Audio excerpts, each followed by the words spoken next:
My YouTube channel guys. कैसे हो सब लोग? बढ़िया। अपन ने क्या क्या देखा था? एंजाइम के बारे में देख लिया ना, प्रोटीन के बारे में देख लिया, और आज की क्लास में देख रहे हैं वो देखेंगे कार्बोहाइड्रेट। कार्बोहाइड्रेट की डेफिनेशन देखेंगे, कितने टाइप का होता है ये।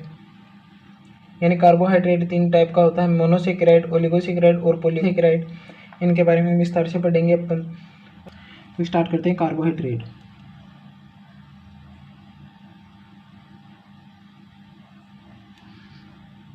कार्बोहाइड्रेट और कार्बोहाइड्रेट क्या होता है भाई? ध्यान रहे, कार्बोहाइड्रेट एक सेल में कार्बोहाइड्रेट की मात्रा कितनी होती है, कितनी परसेंट पाया जाता है? कार्बोहाइड्रेट होता है 3% पाया जाता है।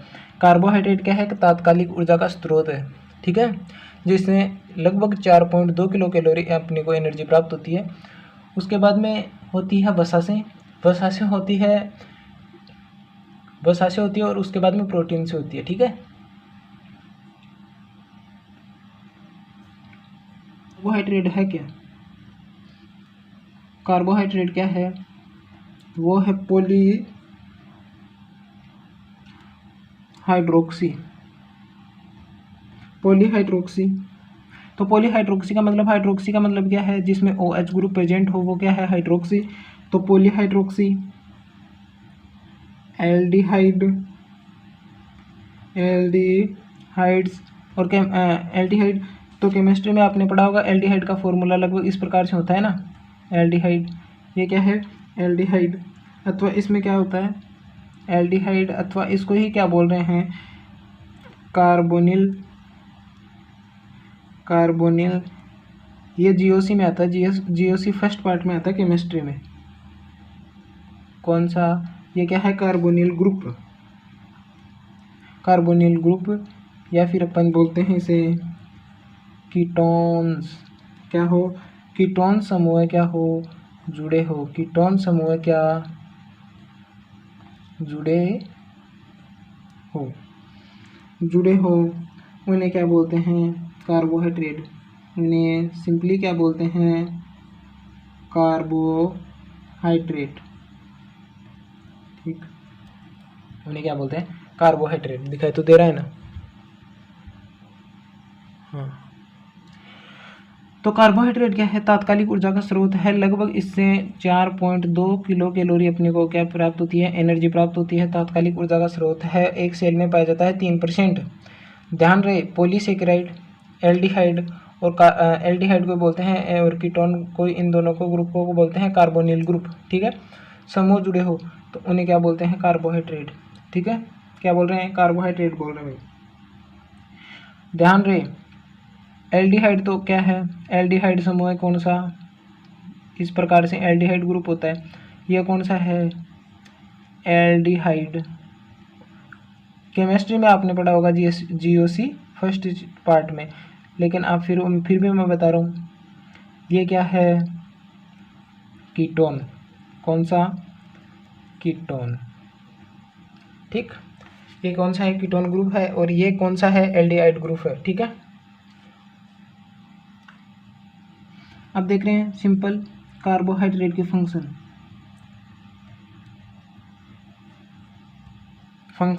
यानी फंक्शन, कार्य क्या है इसके?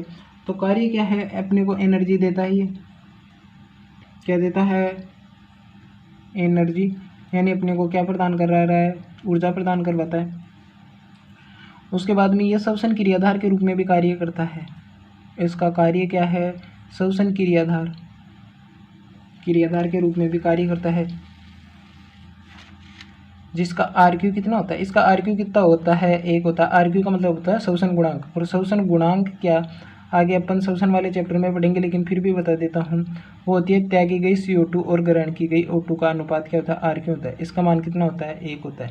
ऑक्जेलिक एसिड के लिए ध्यान रहे 4 रहता है। 4 रहता है कि इसका मान, RQ का मान, ठीक है। 1 ग्राम कार्बोहाइड्रेट से कितनी एनर्जी प्राप्त होती है? ऊपर लिखाया ध्यान रहे ये होती है 4.2 किलो कैलोरी ऊर्जा अपने को क्या होती है प्राप्त होती है। और ये कार्बोहाइड्रेट है वो क्या है तत्कालिक ऊर्जा का प्रमुख स्रोत है, ऊर्जा का क्या है सोर्स या स्रोत है। ठीक है, कार्बोहाइड्रेट के बारे में इतना हो गया। अब देखते हैं कार्बोहाइड्रेट का क्लासिफिकेशन यानी वर्गीकरण। इतना तो समझ में आ गया होगा कार्बोहाइड्रेट के बारे में। ठीक, अब देख रहे हैं कार्बोहाइड्रेट का क्लासिफिकेशन।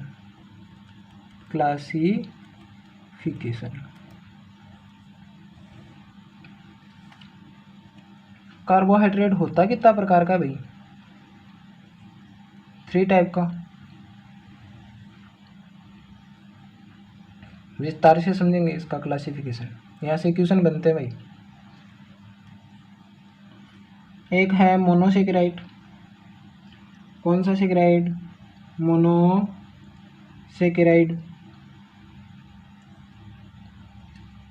और एक अपने पास में है ओलिगोसेकेराइड।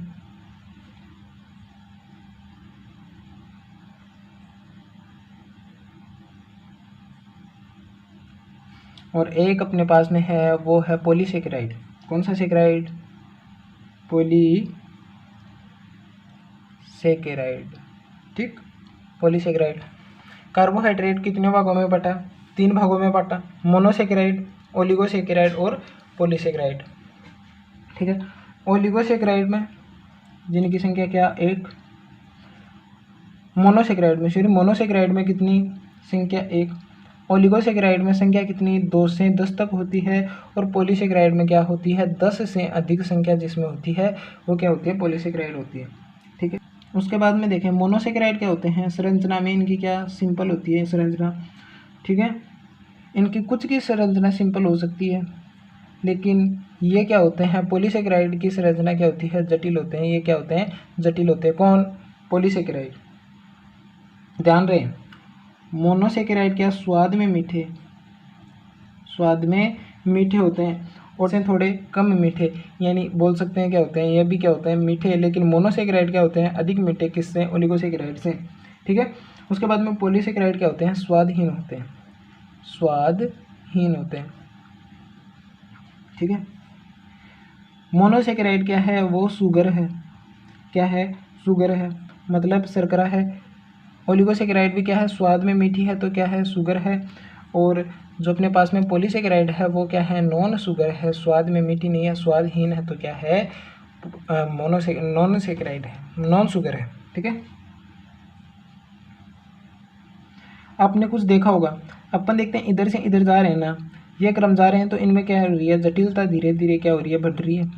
जटिलता क्या है बढ़ती जा रही है। जटिलता क्या है बढ़ती जा रही है। कैसे मोनोसेकेराइड क्या है इनकी संरचना क्या है सिंपल संरचना में है, लेकिन ये कुछ जटिल होते हैं। कुछ की संरचना सिंपल होती है लेकिन ये क्या है जटिल है।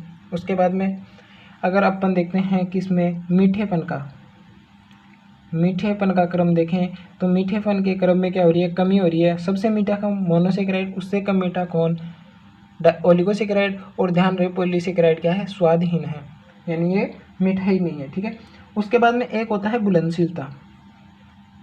तो घुलनशीलता का भी ये क्रम है। ये क्या है घुलनशील, अत्यधिक घुलनशील क्या है मोनोसेकेराइड किसकी तुलना में ओलिगोसेकेराइड से। ये भी क्या है घुलनशील। लेकिन जो अपने पास में पॉलीसेकेराइड है ना वो क्या है कम घुलनशील।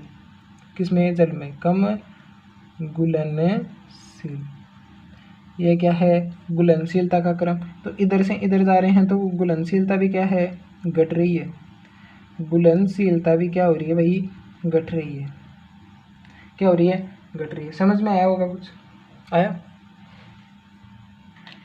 यानी कार्बोहाइड्रेट का क्लासिफिकेशन देख रहे हैं तो इसमें क्या होगा मोनोसेकेराइड ओलिगोसेकेराइड और पॉलीसेकेराइड, इन्हें 3 भागों में बांटा गया है। पॉलीसेकेराइड ओलिगोसेकेराइड और मोनोसेकेराइड। मोनोसेकेराइड क्या होते हैं सरल होते हैं। ये कुछ होते हैं सिंपल होते हैं और कुछ जटिल भी हो रहे हैं। उसके बाद में देखें ये क्या है ये तो जटिल है।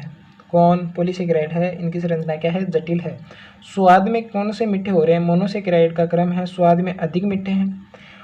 और कौन पॉलीसेकेराइड कम मीठे हैं किससे, ओलिगोसेकेराइड से। ठीक है, शुगर क्या है, यह शुगर है, कौन, मोनोसेकेराइड, यह भी शुगर है, लेकिन नॉन शुगर कौन है, वो ध्यान रहे पॉलीसेकेराइड है।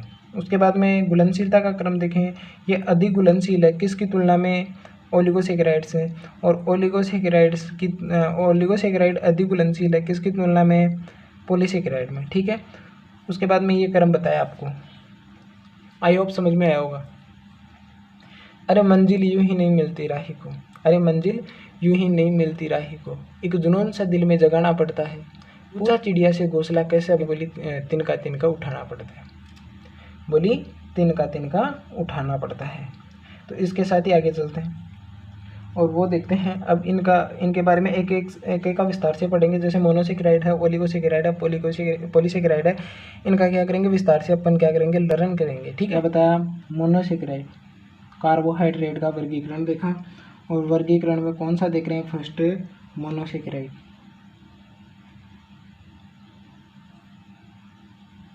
मोनोसेकेराइड ये क्या होते हैं भाई, बताया मैंने आपको, क्या सबसे सरलतम क्या है, कार्बोहाइड्रेट है। क्या है भाई, सबसे सरलतम क्या है, कार्बोहाइड्रेट है। ठीक है, कार्बोहाइड्रेट है। ध्यान रहे इनका क्या जल अपघटन नहीं होता है, जल अपघटन नहीं होता। ध्यान रहे मोनोसेकेराइड का जल अपघटन नहीं होता। उसके बाद में स्वाद में क्या होते हैं, मीठे होते हैं कि नहीं होते, स्वाद में क्या होते हैं, मीठे। जल में क्या है, घुलनशील, जल में क्या है, घुलनशील। इनके बारे में तो मैंने बताया है ना पीछे। ठीक है, जल में क्या होते हैं, घुलनशील, और इसका फॉर्मूला क्या होता है, सूत्र क्या होता है, वो होता है CnH2nOn, CnH2nOn।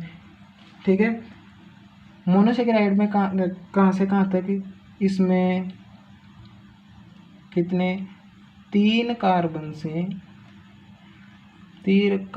से लेकर 7 कार्बन तक की शुगर उपस्थित होती है। 7 कार्बन तक की ही क्या होती है, शुगर यानी शर्करा क्या होती है, प्रेजेंट होती है।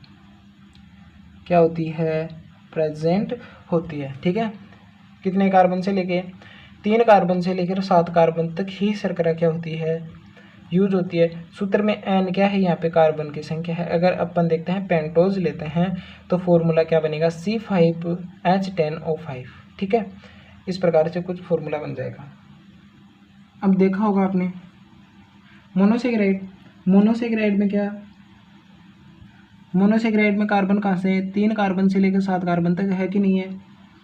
तो अपन देखते हैं यहाँ से, यानी कौन सी नहीं पढ़ेंगे, ट्रायोज नहीं पढ़ेंगे, टेट्राज नहीं पढ़ेंगे, जहाँ से क्वेश्चन पढ़ते हैं और जो अपने पास में नीट एग्जाम के लिए इम्पोर्टेंट है वही क्या है पढ़ेंगे, यहाँ से शुगर पढ़ेंगे। ठीक है, मोनोसेकेराइड पढ़ेंगे। तो अपन देखते हैं इन प्रकार, तो मैं बता देता हूँ, ट्रायोज है, टेट्रोज है, पेंटोज है, हेक्सोज है और हेप्टोज है। अपन सिर्फ इसमें 2 ही पढ़ेंगे, पेंटोज और हेक्सोल। मैं बताने को तो सारा बता दूंगा, लेकिन याद नहीं होगा आपके कुछ। ठीक है, उससे अच्छा है जो अपने एग्जाम में आएगा वही पढ़ लेते हैं, क्योंकि इनसे बाहर नहीं जाता। ठीक है, टाइम वेस्ट करने में कोई मतलब नहीं है। तो क्या है, पेंटोज, इसमें कार्बन की संख्या कितनी होगी भाई, 5 होगी। ठीक है, ध्यान रहे 5 होगी, और इसका फॉर्मूला होगा, वो बताया था अभी, C5H10O5। ठीक है, ये इसका फॉर्मूला होगा। कौन कौन सी इसमें आती है, इसमें कौन कौन सी आती है, तो वो देखते हैं। राइबोज शुगर, कौन सी शुगर, राइबोज शुगर। एक होती है डीऑक्सीराइबोज शुगर, जो कि डीएनए में पाई जाती है, और राइबोज शुगर पाई जाती है आरएनए में। राइबोज शुगर ध्यान रहे आरएनए में पाई जाती है, आगे पढ़ूंगा। डीऑक्सीराइबोज शुगर किस में पाई जाती है, वो पाई जाती है डीएनए में, जिसमें ऑक्सीजन कितने होते हैं, 4 होते हैं। ठीक है, उसके बाद में एक अपन देखते हैं, वो आती है अपने पास में एग्जाम की दृष्टि से, हेक्सोज इम्पोर्टेंट है।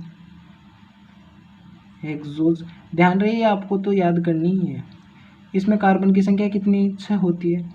फॉर्मूला क्या बन जाएगा? C6H12O6। ठीक है, तो एग्जाम्पल कौन कौन से है इसमें? एग्जाम्पल के कौन कौन से है बताओ देखें। ग्लूकोज शुगर है, फ्रक्टोज है, ठीक है, और एक कौन सी है? मेनोज शुगर है, और एक कौन सी है? ग्लैक्टोज शुगर है। ठीक है, ये कौन सी है? हेक्सोज शुगर है। अपन देखते हैं उसके बाद में ये ट्रायोज, टेट्रोज और हेप्टोज आपको नहीं पढ़ना है। ठीक है, इन दोनों से ही क्वेश्चन बनते हैं, कितनी भी बड़ी एग्जाम हो और कितनी भी छोटी एग्जाम हो, इन दोनों से ही क्वेश्चन बनते हैं। ठीक है, तो राइबोज शुगर किन किन में पाई जा रही है? राइबोज शुगर, ध्यान रहे किन में पाई जा रही है राइबोज शुगर? वो पाई जा रही है भाई आरएनए में। किस में पाई जा रही है? आरएनए में राइबोज शुगर पाई जाती है। एटीपी में भी राइबोज शुगर काम में आती है। ठीक है, उसके बाद में एफएडी, यही क्या है? एफएडी और एफएमएन, ये सब आगे पढ़ा दूंगा, समझ में आ जाएगा यहाँ पे। तो इतना याद रखना, एटीपी में, एफएडी में और एफएमएन में क्या क्या पाई जाती है? राइबोज शुगर पाई जाती है। ठीक है, आरएनए में तो आपको पता ही होगा, इतनी तो आशा कर सकता हूँ। ठीक है, उसके बाद में डीऑक्सी, कौन सी शुगर? Deoxy ribose sugar. इधर क्या है? एस है भाई, SE है। ठीक है, डीऑक्सी राइबोज शुगर किस में पाई जा रही है? अभी बताया, ध्यान रहे, वो डीएनए में पाई जा रही है मेरे भाई। किस में पाई जा रही है? डीएनए में पाई जा रही है। कौन सी? Deoxy ribose sugar. एक अपने पास में ग्लूकोज क्या है भाई? ग्लूकोज आती है, और ग्लूकोज को, इसी को बोलते हैं अपन ब्लड शुगर। ग्लूकोज को ही क्या बोल रहे हैं? सीधा क्वेश्चन आता है, ब्लड शुगर किसे बोलते हैं? ग्लूकोज को बोल रहे हैं ब्लड शुगर, ध्यान रहे। उसके बाद में ग्रेप शुगर ही इसे बोलते हैं, इसे क्या बोलते हैं? ग्रेप शुगर, यानी किसमें? अंगूर में पाई जाती है। कौन सी? ग्लूकोज। ध्यान रहे, फ्रक्टोज क्या है? एक कृत्रिम शुगर है जो कि फ्लो में पाई जाती है और सर्वाधिक मीठी शुगर है। लेकिन जो ग्रेप्स में है ना, ग्रेप्स में कौन सी शुगर पाई जा रही है? ग्लूकोज पाई जा रही है। ध्यान रहे, क्वेश्चन यहाँ से बनते हैं। ठीक है, उसके बाद में एक है ग्लैक्टोज। ग्लैक्टोज को कौन सी शुगर बोल रहे हैं? इसे बोल रहे हैं ब्रेन या मस्तिष्क की शुगर। कौन सी? ग्लैक्टोज को बोल रहे हैं ब्रेन शुगर। क्या बोल रहे हैं भाई? ब्रेन शुगर या मस्तिष्क की शुगर किसे बोलते हैं? ग्लैक्टोज को बोलते हैं। ठीक है, जो किस में पाई जाती है? ग्लैक्टोज। ग्लैक्टोज पाई किस में जाती है? वो पाई जाती है मिल्क या दूध में। और किस में पाई जाती है? लैक्टोज में, दूध या लैक्टोज में पाई जाती है। कौन सी? Galactose sugar. ठीक है, तो वो है फ्रक्टोज।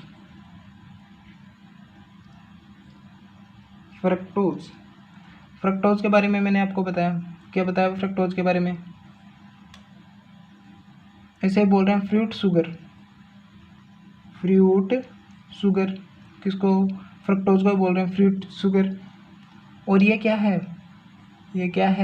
प्राकृतिक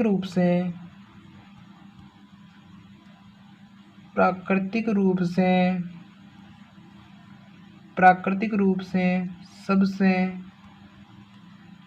मीठी शुगर है। सबसे मीठी शुगर कौन सी है? वो है फ्रक्टोज।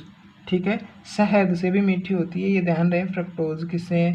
शहद से भी मीठी शुगर होती है फ्रक्टोज, शहद से भी मीठी शुगर।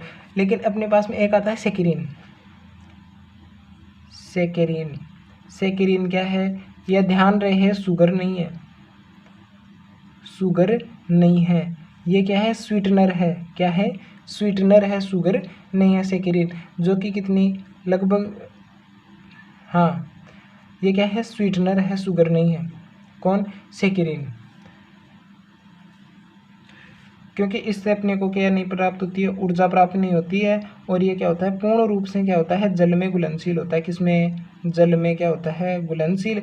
जो कि अपने पास में किन रोगियों को दी जाती है? डायबिटीज से ग्रसित जो रोगी होते हैं ना, उनको क्या बताई जाती है? सेक्रिन बताई जाती है। ठीक है, ताकि क्या होता है, ये जल में घुलनशील होती है। जल में घुलनशील होती है तो अगर डायबिटीज़ वाले होंगे मरीज, उनके मूत्र में क्या हो जाएगी, ये उनके यूरिन में क्या हो जाएगी, घुल जाएगी। कौन? सेक्रिन पूर्ण रूप से, और यूरिन से फिर क्या हो जाएगी, शरीर से क्या हो जाएगी, बाहर हो जाएगी। कौन? सेक्रिन। ठीक है ना। सेक्रिन क्या होगी, जल में घुलनशील है। अगर डायबिटीज़ वाला पेशेंट इसको खाएगा, अपन भी खाएंगे, लेकिन डायबिटीज़ वाला पेशेंट खाएगा तो उसके क्या होगा कि ये जल में घुलनशील होती है तो उसके यूरिन में घुल जाएगी, यूरिन में घुल जाएगी और क्या हो जाएगी, शरीर से बाहर हो जाएगी। ठीक है। तो उसमें क्या होगा, जो ग्लूकोज का स्तर है वो बढ़ाएगा नहीं। तो ये एक प्रकार की क्या है, स्वीटनर है, शुगर नहीं है। ठीक है। तो क्या पढ़ा, मोनोसेक्राइड। मोनोसेक्राइड के बारे में पढ़ा। स्वाद में मीठे, घुलनशील, जल में होते हैं। सूत्र पढ़ लिए, इसका फॉर्मूला, और कितने कार्बन से हैं, 3 कार्बन से लेकर 7 कार्बन तक की शुगर इनमें क्या होती है, प्रेजेंट होती है। उसके बाद में पेंटोज पढ़ा। क्या पढ़ा, पेंटोज पढ़ा। ठीक है। पेंटोज पढ़ा और हेक्सोज पढ़ा। ये इम्पोर्टेंट है एग्जाम की दृष्टि से, ये क्या है, इम्पोर्टेंट है। इनके ही क्या है, जितने आप फूल पत्ती चांद तारे सितारे सब कुछ लगाना चाहो ना, लगा लेना भाई, पेंटोज और हेक्सोज पे। तो राइबोज किस में पाई जा रही है, आरएनए में पाई जा रही है, एटीपी में पाई जा रही है, एफएडी में पाई जा रही है और एफएमएन में पाई जा रही है। ये क्या है, ऊर्जा के टाइप्स है, इस प्रकार में मिलती है अपने को। एटीपी के रूप में ऊर्जा प्राप्त होती है, एफएडी के रूप में क्या प्राप्त होती है, ऊर्जा प्राप्त होती है। वो आगे की बातें आगे पढ़ेंगे। ठीक है। उसके बाद में एक अपने पास में होती है डीऑक्सीराइबोज शुगर। डीऑक्सीराइबोज शुगर यहाँ पे क्या है, ई है। ठीक है। डीऑक्सीराइबोज शुगर किस में पाई जा रही है, डीएनए में पाई जा रही है। उसके बाद में देखें हेक्सो शुगर है, जिसमें कार्बन की संख्या कितनी, 6। फॉर्मूला देखा, और कौन कौन, ग्लूकोज, फ्रक्टोज, मेनोज और ग्लैक्टोज। ठीक है। ठीक है। उसके बाद में ग्लूकोज को क्या बोल रहे हैं, ब्लड शुगर बोल रहे हैं, ब्लड शुगर, और ग्रेप्स शुगर अंगूर। तो इसमें क्या बताया मैंने, क्या ग्रेप शुगर क्या है, फल है, क्या है, फ्रूट है, फ्रूट है। तो गलती ये हो जाती है कि ग्रेप शुगर है, फ्रक्टोज करके आ जाते हैं बच्चे, क्या कर जाते हैं, फ्रक्टोज, जो कि फ्रक्टोज नहीं है, फ्रक्टोज नहीं है, इसमें क्या है, ग्लूकोज है। ठीक है। इसे ग्रेप शुगर को क्या बोल रहे हैं, इनमें क्या पाई जा रही है, ग्लूकोज पाई जा रही है, यानी ग्रेप शुगर बोल रहे हैं ग्लूकोज को। ठीक है। उसके बाद में अपन ने देखा ग्लैक्टोज, देखा ग्लैक्टोज ब्राउन शुगर बोल रहे हैं, जो कि दूध और लैक्टोज में पाई जा रही है। फ्रक्टोज देखा। ठीक है। फ्रक्टोज देखा, और अपन ने देखा सेक्रिन। सेक्रिन क्या है, स्वीटनर है, सेक्रिन के बारे में देखा। और ये क्या पाई जाती है, डायबिटीज़ वाले मरीजों के बारे में आपको समझा दिया है। ठीक है। तो नेक्स्ट क्या है, एनोमेरिक कार्बन।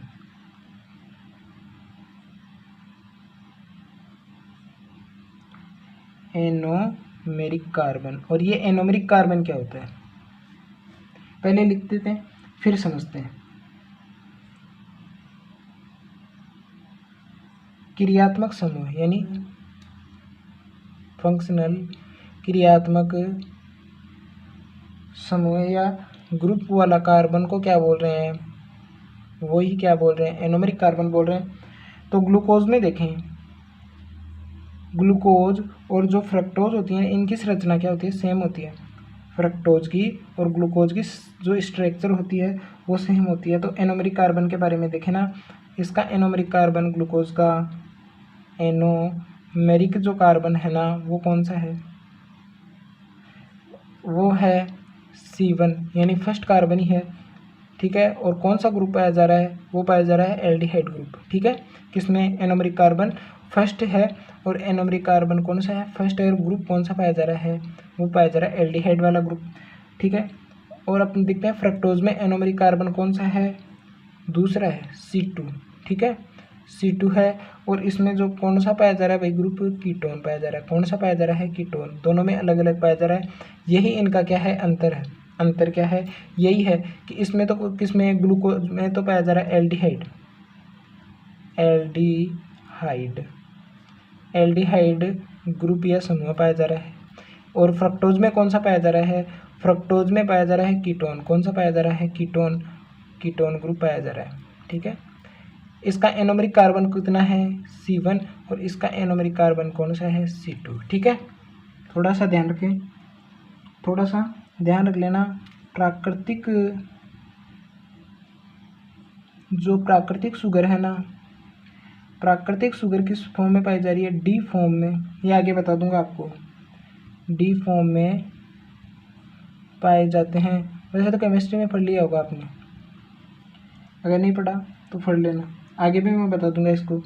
और जो प्राकृतिक जो अमाइनो एसिड है ना, प्राकृतिक, अब ये मत पूछ लेना कि अमाइनो एसिड क्या होता है। अमाइनो एसिड मैंने आपको फर्स्ट क्लास में बता दिया था क्या होती है, इसकी संरचना वगैरह सब कुछ बता दिया था। ये किस फॉर्म में पाए जाते हैं, एल फॉर्म में पाए जाते हैं। अभी तक तो यही ध्यान रखो, पाए जाते हैं कि कौन से फॉर्म में क्या पाए जा रहे हैं, ठीक है। तंत्र में,